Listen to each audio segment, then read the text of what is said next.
In this week's news, the Australian Open is now acing woke sport in Australia, and like Daniel Andrews won't celebrate Australia Day, spectators who somehow made it to Melbourne on Qantas flights were welcomed to country at the airport, again at the stadium gates, once more when they sat down, and also when buying hot wachiti grubs from the World Economic Forum Indigenous food stand.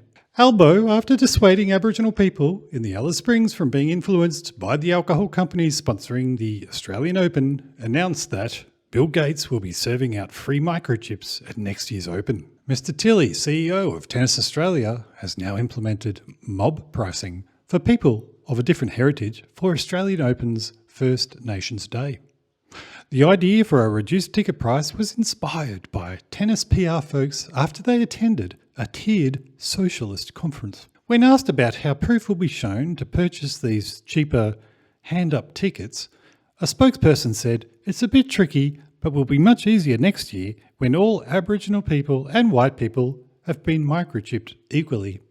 All non-racist people around Australia have celebrated this backhand move. Warren Mundine, an elected Aboriginal politician, said the move was patronising, but Tennis Apartheid Australia returned with an underhand backhand announcing that Aboriginal players will now start every game on 15 love so that they have a more equitable chance of winning. Tennis Australia will support the Indigenous voice to Parliament by creating a new position on the other side of the court from the umpire, a second umpire.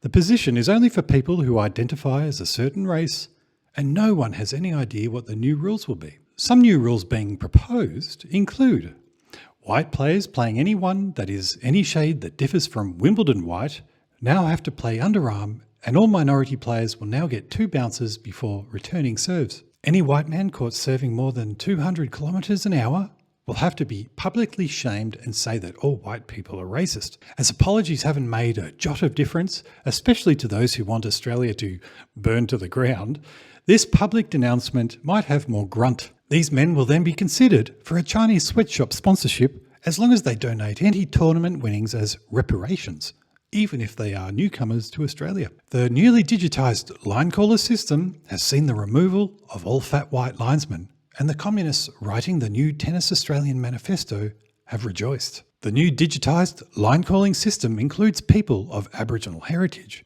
and one obese white lesbian who is a role model to all young aspiring female tennis players. Line calls were going to be in an Aboriginal language, but after it was deemed too confusing for players, it was decided to instead use inclusive postmodern language that everybody would understand. TV commentators said they don't care because most of what they say doesn't make sense anyway. If 2 white men are playing each other, instead of hearing fault, you will now hear your fault. Love 15 is now love is love 15.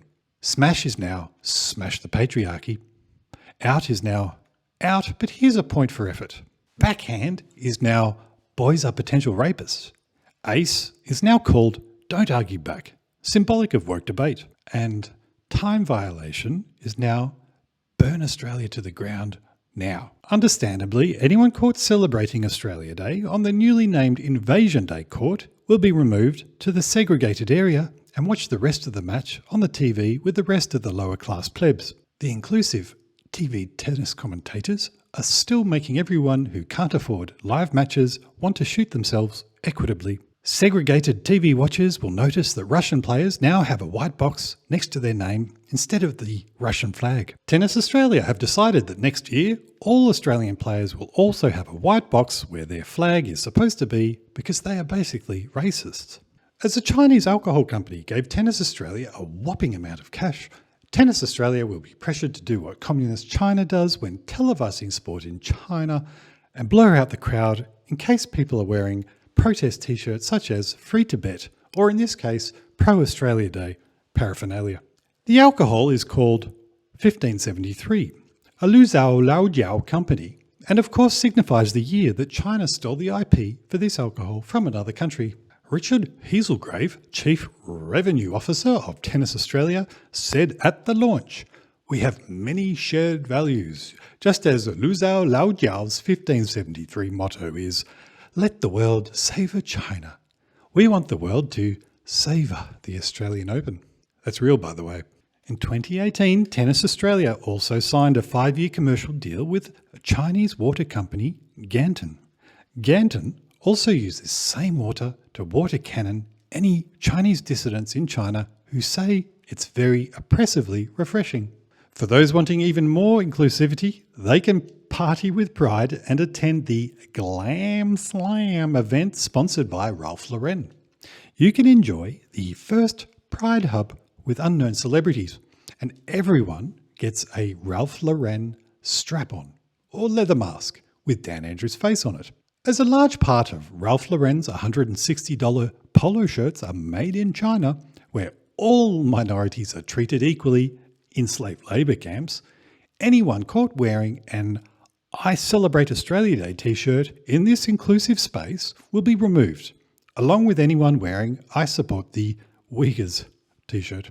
Tennis Australia don't seem to think free labour is a big deal because the ball kids will still not be getting paid anytime soon. Emirates, which is based out of Dubai and owned by the Dubai government, are out and proud Australian Open sponsors. The illegality of homosexuals in Dubai doesn't seem to bother Tennis Australia either, as Emirates have paid the Glam Slam right amount to overlook this pesky issue. The fact that homosexuality is illegal in Dubai seems to bother those at the Tennis Pride Hub as much as it bothers gender and sexuality rights advocate Beyoncé. That being not much. Beyoncé happily took $24 million to perform in Dubai recently. Having to count her millions in her chauffeured car helped Beyoncé understand local customs and that maybe, just maybe, women actually aren't equal enough to drive a car. Anyway, back to the polo shirts. Need a hand up Aboriginal people get a 10% discount. But one thing is for sure, everyone and very equally will have to pay their 10% increase on their grocery bills. Australian Open will now be inclusive of Invasion Day protesters and will probably start with having this guy speak at the welcoming speeches next year. When I get fucking dog, so smash the fucking planet.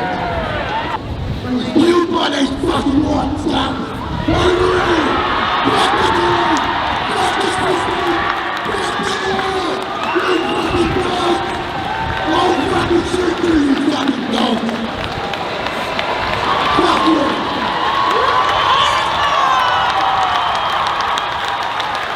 Oh, great stuff.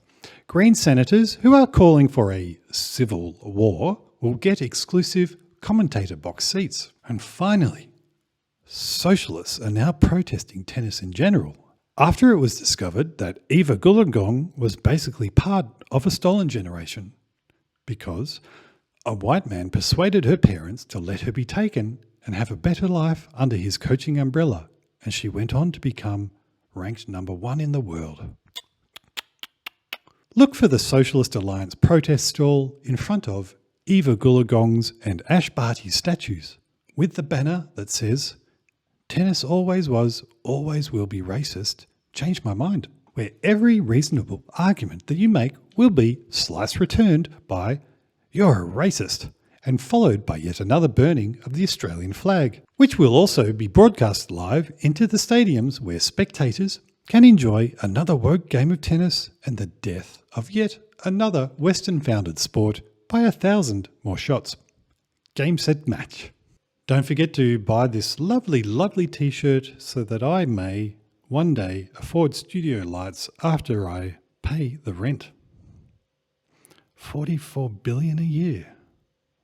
That can't be right. And a big shout out to Jane, who's just become a Gold Arrow supporter on Buy Me a Coffee. Thank you very much, Jane. You're the best. Don't forget to subscribe, and we'll see you next week. Why are the non-racists the most racist? Mr. Tilly, originally from South Africa, that's Scottish.